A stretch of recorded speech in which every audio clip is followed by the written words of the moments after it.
आशा करता हूं आप सब बहुत अच्छे होंगे। मेरा नाम है सिद्धांत अग्निहोत्री, स्टडी ग्लोस पे आपका बहुत बहुत स्वागत है। दोस्तों, स्विस कैनाल की अगर हम बात करते हैं तो ये बहुत ही ज्यादा इंपॉर्टेंट है। किसके लिए? इजिप्ट के लिए। लेकिन इजराइल का अब मकसद कुछ शायद समझ आ रहा है। इंडियन एक्सप्रेस की बहुत अच्छी खबर है, बात करेंगे और ये बहुत ही जबरदस्त खबर पे हम नजर डालेंगे कि आखिरकार प्रॉब्लम क्या है। स्विस कैनाल, देखिए आप एक चीज समझ लीजिए, मैं आपको बता दूं, आप हो जाओ जज्बाती। ये चंद लोग जो पॉलिटिकल लीडर्स है चाहते हैं आप जज्बाती हो, आपके जज्बात का ही फायदा उठाया जा रहा है पिछले 3000 सालों से, ठीक है। तो ये आपके जज्बात का फायदा उठाते हैं। पता है कि पब्लिक बेचारी भोली है, उतना पढ़ा नहीं है पब्लिक ने, तो इनको बेवकूफ बनाना थोड़ा आसान है। कुछ जो पढ़ लिख गए हैं वो समझते हैं सारी चीजें। अब ये लीडर्स क्या करते हैं, ये इनको चाहिए पैसा और इनको अपनी सत्ता बचानी है। पैसा सत्ता बचानी, इसके लिए कुछ भी करना पड़े। अब यहां पे अगर आप इजराइल ने अपने अपर हैंड खो दिया। हमास ने हमला किया इजराइल पे, पकड़ के मारना था हमास को, बट सिविलियंस को नहीं नुकसान पहुंचाना था। अब अगर आप इजराइल से पूछो तो वो कहता कि हमास के आतंकी तो हमने बहुत कम मारे हैं, लेकिन सिविलियंस बहुत मारे गए हैं। तो बात इतनी है। लेकिन अगर आप डीप डाउन जाओ तो इसमें आपको इकोनॉमिक पॉलिटिकल इंटरेस्ट दिखेगा। यहूदियों के पास पैसा है जबरदस्त, और इस समय बेंजामिन नेतन्याहू खतरे में है, क्योंकि खुद बहुत सारे यहूदी खुद जो हैं वो बेंजामिन नेतन्याहू के विरोध में आ गए हैं। अब वो सुन नहीं रहे, लेकिन पूरी दुनिया इस पे टकटकी लगा के बैठी हुई है। क्यों? क्योंकि यहां पे इट्स अबाउट कैनाल्स, नहर। तो बात करेंगे। बहुत अच्छा इंडियन एक्सप्रेस का आर्टिकल था, आप जरूर पढ़िएगा। हालांकि मैं इसको और अच्छे से इसमें कवर कर ही रहा हूं, बट पढ़िएगा आप भी। हमारी सबसे बड़ी सेल लाइव है, 50% ऑफ है सारे कोर्सेज पे। जो हमारे यूपीएससी है वो 11,000 अभी प्री की जो क्लासेस है वो शुरू होने वाली है। हमारा पर्सनालिटी डेवलपमेंट कोर्स 200 रुपए के, 150 रुपए के, और शानदार 50 किताबों से ज्यादा का रिव्यू, डार्क साइकोलॉजी। तो इतने सारे कोर्सेज आपके लिए वेट कर रहे हैं। परसों तक सेल चलेगी, सारे कोर्सेज पे 50% ऑफ है, तो एकदम भी देर ना करें। तो यह बोला जा रहा है कि भाई आखिरकार गाजा को क्यों इन्वेड किया इजराइल ने। अब इसमें देखिए, याद रखिए एक और चीज, दुनिया में युद्ध वहां होते हैं जो पॉलिटिकली बहुत इंपॉर्टेंट होता है पूरी दुनिया के लिए। जियोपॉलिटिकली, जहां जियोपॉलिटिकल इंटरेस्ट रहेगा वहां हमेशा युद्ध होते रहेंगे। इजराइल का एक ऐसा एरिया है जहां जो बहुत ही स्ट्रेटेजिक है, क्योंकि इस एरिया से आपको रास्ता मिलता है बाहर जाने का, और जहां आपको रास्ता मिलेगा बिजनेस करने का, आप उसको छोड़ोगे नहीं। अब यहां पे बात अभी स्विस कैनाल की हो रही है। पूरी दुनिया में इस समय सबसे ज्यादा ट्रेड इस स्विस नहर से होता है। नहर है ये छोटी सी, 2021 में एक शिप ब्लॉक कर दिया था ना, रास्ता, हालत खराब हो गई थी। $9 बिलियन का लॉस होता है। आप समझ लो इतना ज्यादा लॉस होता है अगर एक दिन इसको बंद कर दिया जाए। लाइफलाइन है ये। तो एक आइडिया है कि इसको छोड़ो, उसको पकड़ो, स्विस कैनाल को हटाओ और मेडिटेरेनियन कैनाल की तरफ जाओ। लेकिन यह आइडिया अभी तक नहीं आया। कहां से? देखिए, इजराइल के पास है नेगेव डिजर्ट, ठीक है। वहां पे अकाबा, गल्फ ऑफ अकाबा पे खोद दो, मेडिटेरेनियन से निकाल दो, ईस्टर्न मेडिटेरेनियन जो पड़ेगा, ठीक है। और इसमें एक नया अल्टरनेटिव मिलेगा स्विस कैनाल का। स्विस कैनाल का जो अभी इस समय सबसे ज्यादा जरूरी है। तो यहां इजराइल क्यों ऐसा नहीं कर रहा है? क्यों वो कोई ऐसा अल्टरनेटिव रूट, जब ये ऑलरेडी प्रपोज्ड है कि भाई कर दो, तुम्हारे हाथ में है सब कुछ, नहीं है उसके हाथ में। उसके रास्ते पे कौन खड़ा है? बात करेंगे थोड़ी देर में, स्विस कैनाल पे बात करेंगे, तब आपको समझ में। यह है आपका गुरियन कैनाल, जो कि बेन गुरियन जो कि 1948 में इन्होंने इसको प्रपोज किया था, प्रधानमंत्री थे ये इजराइल के, उसको बेन गुरियन कैनाल प्रोजेक्ट बोला जाता है। 1960s में इसका पहली बार इस तरीके का प्रोजेक्ट जो है वो इन्विजन किया गया था, ठीक है। अब ऐसा हुआ क्यों? देखिए, ये बेन गुरियन आप देख रहे हो ना, ये पूरा का पूरा रास्ता यहां से आएगा, ठीक है। इसको ऐसे काट दो, ये गल्फ ऑफ अकाबा है, वहां पे निकलेगा। अभी ये इधर, अभी मैं आपको मैप में प्रॉपर दिखाऊंगा, तो स्विस कैनाल के भी दिखाऊंगा, इसको भी कंपेयर करूंगा। बट ये कैनाल की बात इस तरीके से, ये गड्ढा खोदो, नहर बनाओ, और ऐसे करते करते गल्फ ऑफ अकाबा होते हुए ये पूरा एक कैनाल निकाल दो, जिससे बहुत ज्यादा आसानी हो। देखिए स्विज कैनाल की बात करें तो स्विज कैनाल यहां से जाता है, ये देख रहे हो ना, ये है आपका स्विज कैनाल, ठीक है, गल्फ ऑफ स्विज से होते हुए ये पूरा निकल जाता है, ठीक है। तो इधर ऊपर यूरोप आ गया, तो यूरोप जो ट्रेड करता है मेडिटेरेनियन सी है, तो यहां से पूरा होके ये निकल जाएगा, ठीक है। अब देखिए ये आपका पूरा, ये सिनाई पेनिनसुला है, ये सिनाई है आपका, ये इजराइल है। तो अब यहां पे बेन गुरियन कैनाल कुछ इस तरीके से बोला था कि यहां पे करते हुए गल्फ ऑफ अगाबा से निकल जाए। तो देखिए ये स्विज है, ये आपका बेन गुरियन, तो ये अल्टरनेटिव है ना, इस रास्ते को नहीं पकड़ेंगे, सीधा इधर आ जाएंगे, मजा, सबको मजा आएगा, क्या दिक्कत है। लेकिन इसमें बहुत सारे देशों की परमिशन, बट ज्यादातर देश तो भैया इजराइल को परमिशन दे देंगे, पैसे की बात है बे, टेंशन। देखो गल्फ कंट्रीज कुछ बोल रही हैं, क्या उखाड़ पा रही है इजराइल का, वहां आराम से बिरयानी, मछली, मुर्गा सब नोच रहे हैं। कतर में बैठे बैठे कौन, हमास के leaders, billions and billions of dollars, मस्त अय्याशी हो रही है। कुछ कर पा रहा है कतर या इजराइल कतर को बोल रहा है, नहीं बोल रहा है, पैसे का चक्कर बाबू भैया, पैसे का चक्कर। तो ये चीज है।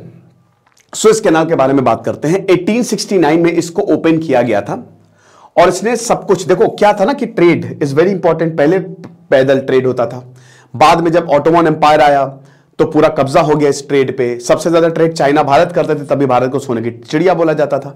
तो यूरोप में भारत के कपड़े, भारत की जो ज्वेलरीज है बड़ा पसंद की जाती थी, ठीक है। तो अब सब कुछ बंद, तो अब समुद्री रास्ता खोजा गया। लेकिन समुद्री रास्ता यूरोप में जब कॉलोनाइजेशन शुरू किया तो यूरोप को एक अल्टरनेटिव रूट चाहिए था, क्योंकि अभी रूट बड़ा लंबा था। और भाई जाहिर सी बात है, जहां आपको 100 रुपए का पेट्रोल खर्च करना पड़ रहा है, आप 1000 रुपए का पेट्रोल खर्च करोगे, यानी कि 900 रुपए आपके एक्स्ट्रा पड़ रहे हैं, तो मुश्किल है। आपको कोई शॉर्ट रूट चाहिए ना, कई बार हम खुद शॉर्टकट लेने के चक्कर में बहुत छोटा रूट पकड़ते हैं, टाइम भी बचता है और सबसे बड़ी बात पैसा भी बचता है। लेकिन यहां पे अरबों डॉलर की बात है, तो एक नया रूट खोजा गया जिसको हम आज स्विज कैनाल के नाम से जानते हैं। तो मेडिटेरेनियन सी और रेड सी को ये कनेक्ट करता है, वो मैंने आपको दिखा दिया, इस्थमस ऑफ स्विज से। अब इसमें आप ये समझिए कि अगर बॉम्बे से लंदन जाना, पहले बॉम्बे पूरा अफ्रीका घूम के जाता था, ठीक है ना, ये देख रहे हो ना, पहले हमारा ये रूट था, ये इतना लंबा रूट। अब देखिए ये है बॉम्बे प्रेसिडेंसी, ओके, ये बात है 1869 की। 1857 में प्रथम फर्स्ट वॉर ऑफ इंडिपेंडेंस होता है बॉम्बे में, यहां पे प्रेसिडेंसी यहां पे स्टैब्लिश किया ब्रिटेन ने। ब्रिटेन को सारा सामान भेजना कहां पे, अब वहां पे भी यूरोप से भी सारा ड्रेन ऑफ वेल्थ जिसको बोला गया कि सारा सामान जो है ये मुंबई से एक तो यहां पे भेजना है यूरोप में और पूरी दुनिया में, और ब्रिटेन को यहां से लेके भी आना है। ये ना ब्रिटिश आइल्स, ये ब्रिटिश आइल्स। लेकिन ये कितना लंबा रूट है। अब स्विस कैनाल खोद दिया तो सीधा ये ब्रिटेन है, यहां से आओ, मस्त स्विस कैनाल से होते हुए यहां पहुंच जाओ। 41% तक, और टाइम भी बहुत गया, 41% तक टाइम जो है घटा दिया। यानी कि जहां मान लीजिए कि 6 महीने लग रहे हैं, वहां 3 महीने लग रहे हैं। तो ये कितना इंपॉर्टेंट रहा आप समझ ही सकते हैं। अब अगर बात करते हैं तो 12% ग्लोबल ट्रेड होता है पूरी दुनिया का, 30% ग्लोबल कंटेनर हर दिन यहां पे आते हैं, 52 शिप्स हर दिन यहां पे पास होते हैं, $9 बिलियन। 23 मार्च को आपको याद है ना कि जो कंटेनर शिप एवर गिवन वो यहां पे फंस गया। नहर बहुत पतली है, बहुत लंबी नहीं है, ठीक है, और वो ऐसे जैसे ये नहर है, ठीक है, ये नहर आ रही है और एक शिप जो है ना वो जैसे ये नहर है, तो एक शिप ऐसे फंस गया तो ये पूरा रास्ता ब्लॉक हो गया, ठीक है ना। तो यहां बहुत ज्यादा इस पे जद्दोजहद की कि आखिरकार इससे को निकाले कैसे, तो लगभग $9.5 बिलियन का लॉस हुआ था यहां पे, ठीक है, बहुत बुरी हालत थी।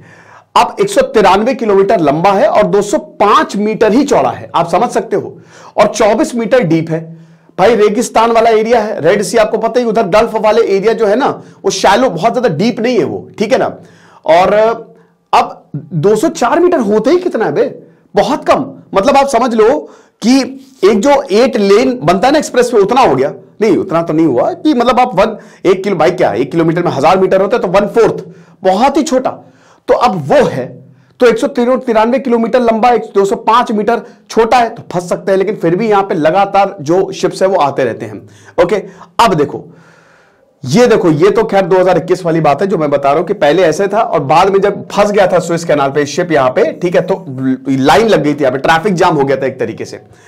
अब देखो सबसे बड़ा 1956, देखो यहां पे स्विस कैनाल किस लिए खोला गया था, ब्रिटेन के लिए नहीं, यूरोपियन कंट्रीज के लिए।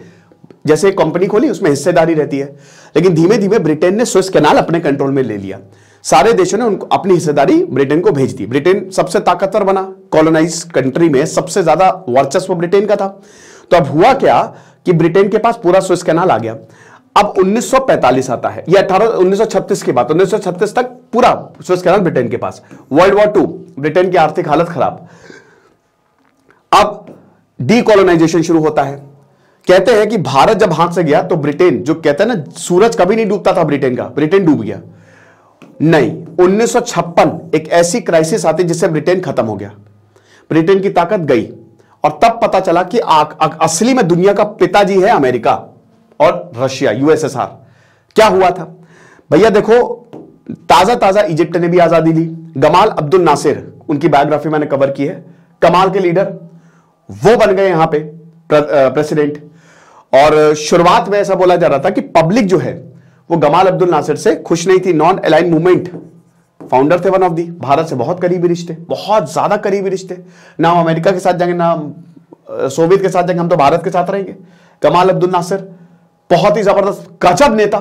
तो अब देखिए 1956 1956 का समय, स्विस क्राइसिस, यहां इजराइल, ब्रिटेन और फ्रांस तीनों ने मिलकर हमला कर दिया। क्यों? क्योंकि गमाल अब्दुल नासिर ने एक डिसीजन लिया कि ऐसा है, इसको नेशनलाइज कर दो। नेशनलाइज का मतलब क्या हुआ? सरकार के कंट्रोल में। यानी कि जो स्विस कैनाल, क्योंकि स्विस कैनाल इजिप्ट से जाता है ना, इजिप्ट का अगर इजिप्ट रास्ता बंद कर दे तो हालत खराब हो जाएगी। तो स्विस को नेशनलाइज कर दिया कि अब से ये हमारे कंट्रोल में रहेगा। ब्रिटेन ने बोला अच्छा बेटा, बहुत बड़े कंपनी तुम्हारे यहां से ऑपरेट कर रही है, तो इसका मतलब क्या तुम उसका कंट्रोल ले लोगे? ऐसी की तैसी तुम्हारी। तो ब्रिटेन, फ्रांस और इजराइल तीनों ने मिलकर इन्वेड कर दिया, हरा दिया। ठीक है, इजिप्ट हराने से पहले इजिप्ट ने एक के बाद एक शिप ब्लॉक कर दिए थे। लेकिन फिर आता है अमेरिका पिक्चर पे, ड्वाइट डी आइजनहावर, उन्होंने बोला कि सीज फायर होगा। सीज फायर के लिए सबने मना कर दिया, और ब्रिटेन को यह वार्न किया था कि अगर बेटा तुमने सीज फायर नहीं किया तो हम तुम्हारी बैंड बजा देंगे, हम तुम्हारी आर्थिक स्थिति, जितने भी तुमने हमको बॉन्ड्स दिए ना पाउंड स्टर्लिंग वाले, सब बेच डालेंगे, तुम बर्बाद हो जाओगे, सड़क पे आ जाओगे तुम। ब्रिटेन कांप गया ऊपर से नीचे तक, बोला भैया हमको नहीं चाहिए स्विस कैनाल, ले लो। हाले इजिप्ट हार गया, लेकिन हार के जीतने वाले को बाजीगर कहते हैं। पॉलिटिकल विक्ट्री यहां पे इजिप्ट की हुई, क्योंकि 6 महीने तक बंद रहा स्विस कैनाल, जब खोला तो इजिप्ट के पास अभी भी जो कंपनी ऑपरेट करते, कंट्रोल करती है स्विस कैनाल को, इजिप्ट की ही है। तो इजिप्ट का पूरा कंट्रोल आ गया। हरा तो दिया फिजिकली, लेकिन डिप्लोमैटिकली कौन जीता? इजिप्ट। अब भारत का बहुत बड़ा रोल हुआ।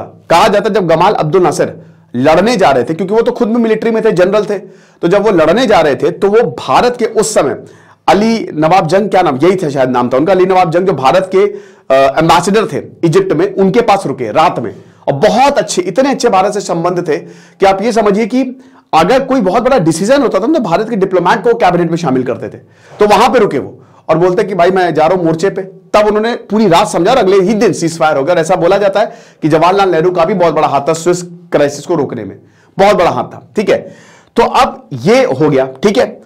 लेकिन इजिप्ट वही हार के भी जीतने वाले को बाजीगर कहता। तब से लेकर अभी तक हम ये देखते कि स्विस कैनाल जो है वो उसमें यूज तो हर कोई कर रहा है, ठीक है, पैसा सबको कमाना है, बट यहां पे हमेशा इजिप्ट का ही अपर हैंड रहा है और इजिप्ट इस समय ही कंट्रोल कर रहा है। अरब इजरायली वॉर हुआ, फिर इसको बंद किया गया कई बार, ठीक है। और इजिप्ट की इकोनॉमी के लिए बहुत ज्यादा क्रिटिकल है, क्योंकि आपको बता दूं कि यहां से शिप जाते हैं तो पैसा देना पड़ता है इजिप्ट को। जी हां, और Egypt Swiss canal authority record $9.4 billion, इतना ज्यादा, समझ रहे हो, 2% जो इजिप्ट की जीडीपी है वो इधर स्विस कैनाल से ही जाती है। तो अब 1960 में ही यही बताया गया कि एक काम करते हैं, डॉक्यूमेंट जो क्लासिफाई किए थे। अब ये देखिए, ये बड़ी खुफिया खबर थी, क्योंकि इसमें न्यूक्लियर एक्सप्लोजिव का यूज करना था। तो मैंने आपको रास्ता दिखाया कि नेगेव डेजर्ट खोद डालो, न्यूक्लियर एक्सप्लोजिव का यूज करके पानी भर दो, एक नया अल्टरनेटिव निकाल दो। ये पूरे, जो आपको बता दूं कि जो डेविड गुरियन थे, इन्हीं को ही, इसको बोला जाता है कि फाउंडिंग फादर डेविड गुरियन को ही 1948। और आपको बता दो कि जो पहले अरब इजराइल वॉर था उसमें डेविड गुरियन के बहुत ही ऐसे कमेंट थे कि अरब को खत्म कर दो, अरब को हटा दो। भाई हमको एक चीज समझो कि जो होलोकॉस्ट जिसने किया था वो तो हिटलर था, जर्मनी था, ठीक है। लेकिन यहां पे अरब से कि अरब को हटा दो, उनको अपनी जमीन चाहिए तो इनको पूरा डिस्प्लेस कर दो।